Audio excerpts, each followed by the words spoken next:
With the Guardians of the Galaxy series to be completed as a trilogy with the three-movie, the director of the series James Gunn said that this movie would be the end for the team we love, and when we looked at the trailers, we understood that this interesting team, which came together years ago, emphasized that they would fight their last battle side by side this time, so obviously we will have fun first.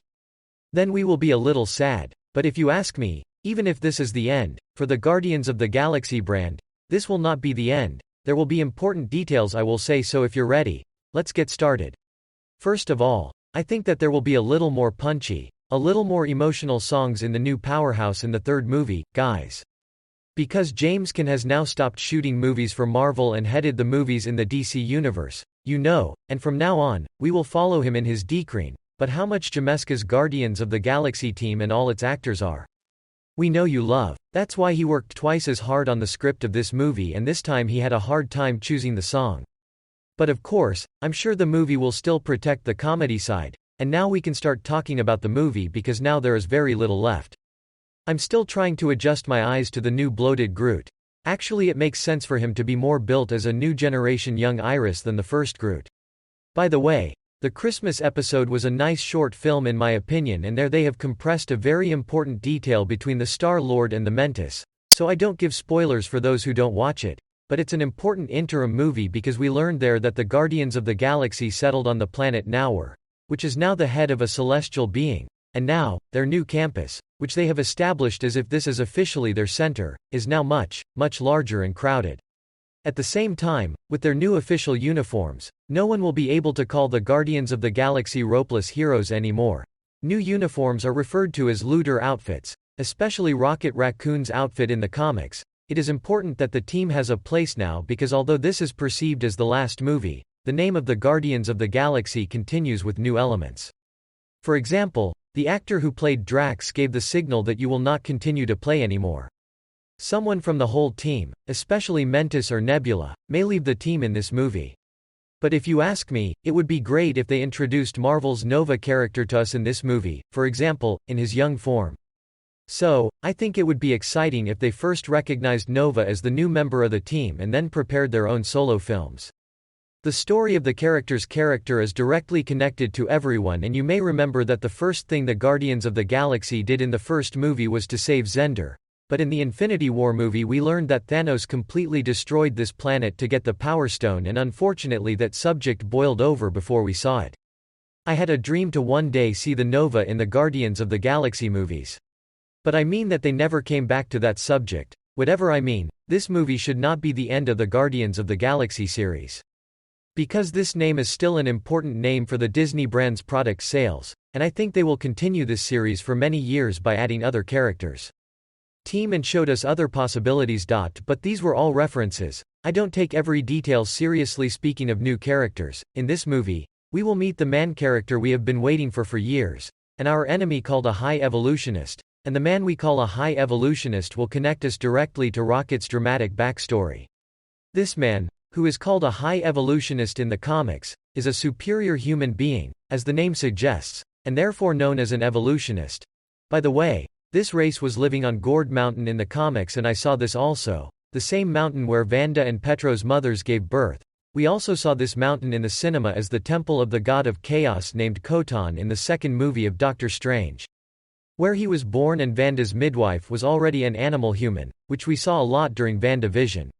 Anyway, later on, the High Evolutionist went to another planet in our solar system and made a similar one to our world, and this animal continued to design humans here.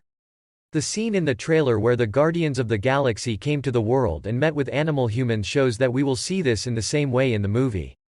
We see that he was experimenting on it as well. In the comic book, the rocket letter actually came from a planet called Word, but here we will see that it is a design created by the hand of a High Evolutionist. He said that he put a lot of thought into telling his story well. So I'm very curious how they're going to adapt this story. And we have an otter character named Layla, who in the comics is also the daughter of the owners of the largest toy factory on the planet letter Word, and she was also Rocket's soulmate, and it's something known throughout the galaxy because in the first movie if you look at the prison scene, you can see that while the people close to him are written on the screen of Rocket, only Groot and Layla are written at the bottom, and we saw that the first thing that identified him on that screen was just a serial number, and we saw this serial number again in the last trailer, years later, when experimenting on the Rocket. Such details may not seem very important, but it makes me very happy, especially in the Infinity War era. We expect Adam Warlock to be included in the story. We had days when we were chasing details because if you remember in the comics, the stone in Moros moment was the Spirit Stone, and even with Gamora, they found a way to stay in the spirit world and find a way to get back from there, and in the cinema universe, the fact that Gamora was sacrificed to get the Spirit Stone made us feel like a man. Forced us to think of a theory through which we would go to the spirit world. But nothing came out from there. Gamora died and we continued on with Gamora, the cruel daughter of Thanos who came out from 2013 in the last war in the Endgame movie. So this Gamora is a variant that has never experienced what happened in the previous two Guardians of the Galaxy movies from 2013, and if it's because of Loki, if TV hadn't disappeared, it would probably have been captured and deleted from this timeline long ago. But now Star-Lord is trying to get close to the new Gamora, but this Gamora has no feelings for him yet. In the trailer we see Star-Lord screaming in pain and they seem to be showing us that someone is on the operating table, and actually at this point I think everyone might think that there is a possibility that Rocket Reiki will die in the movie. Because the competitor is ultimately a raccoon, he has a limited lifespan. Raccoons live an average of 3 to 5 years in nature, but in an environment where they are well cared for, their lifespan can increase to 15 to 16 years. Although Rocket is a genetically modified raccoon that has evolved, he will soon become at least a very old raccoon. As you know, he was one of the survivors during that time, so he spent 5 more years of his life at that time, and that's for a raccoon. Animating the raccoon can be difficult and expensive, and Rocket's death can be dramatic for the movie, but while he's also an Avenger now, his death would be a very inappropriate step for Marvel, also because Bradley Cooper only recorded voiceovers and facial expressions and earned his money in a matter of days. I'm sure he didn't get bored playing the character of Rocket. The same goes for Groot, of course. By the way, there is a new talking animal in the movie, you know. He also gave the nod in the first movie. We saw the astronaut dog Cosmos in the hands of the Collector. Although a character inspired by an astronaut dog named Lahika sadly died brutally on a like space mission, Marvel continues to keep it alive in its own home under the name of Cosmos. So Cosmos actually, it is a version of Lahikon that was lost and survived in space, and we can understand what it is saying thanks to the converter device on it. Based on evolution, development and change, the Friends Edinburgh character was a character that Ison created as the perfect human project, and Aisha wanted to use the man to take revenge on the Guardians of the Galaxy, but in the movie, the man is far from perfect. The higher evolutionist may be influenced by the love of his Guardians of the Galaxy himself, but the higher evolutionist actually made an effort to create the perfect being. But as he said in the trailer in Rocket, the higher evolutionist doesn't look for perfection, he doesn't know how to love the existing things as they are.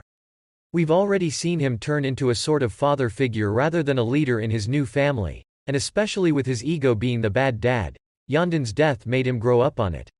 I think when we look at this movie 3 movie, it will have shown that Star-Lord has become a responsible person step by step. So details such as he will die, he will come to his place, he will go, in fact, it does not go beyond just childish guessing games because first of all, James Gunn first of all wants to tell the propositions he wants to tell before leaving this story.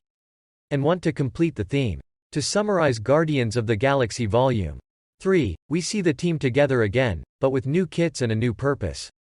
It turns out that the team will face off against a new enemy, the High Evolutionist, who seeks to unite humans and animals to create a new, superior race. This is a classic comic book story that is sure to come to life in an exciting way. One of the most intriguing aspects of this new villain is his power to manipulate genetics, which will undoubtedly present a significant challenge for the Guardians. It will be interesting to see how the team will come together to face this new threat and how they will overcome the challenges High Evolutionary presents. Of course, the introduction of Adam Warlock adds another layer of complexity to the story. In the comics, Warlock is an artificial human created as a perfect being, and his powers and abilities are unlike anything seen before. It will be fascinating to see how she fits into the story and how she interacts with the other characters. Fans of Guardians of the Galaxy Volume 3, lots of action and excitement. The previous 2 movies were known for their epic action sequences, and the third installment looks like it won't disappoint. In the mix of High Evolutionary and Adam Warlock, there are sure to be many exciting battles and confrontations. In general, Guardians of the Galaxy Volume 3 is high and fans can't wait to see how this epic trilogy turns out. It will definitely be an exciting journey with new characters, exciting stories and lots of action. As a result, if the theme of the movie is evolution, development and change, something will change in the team after this movie, and at the same time, if the bad side is looking for the perfect, I think we will have to learn a lesson about loving what we have as it is, even if it is not perfect. We will talk about all the details, don't worry, I'll be here again. What do you think? I'm looking forward to your comments. Do you think we should focus on my important messages? And this is Guardians of the Galaxy Volume 3 Previews. We hope you enjoyed this deep dive into one of next year's most anticipated movies. The Guardians of the Galaxy series has captured the hearts of viewers worldwide, and we can't wait to see what the third episode awaits us. We would like to give a special thank you to all my subscribers and viewers for being a part of our community. We value your feedback and suggestions, and I'm always looking for ways to improve my content and bring you the best possible reviews. If you haven't already, please don't forget to subscribe to our channel and ring the notification bell so you never miss a new review. And don't forget to leave a comment to let us know which movies and TV shows you want our next review.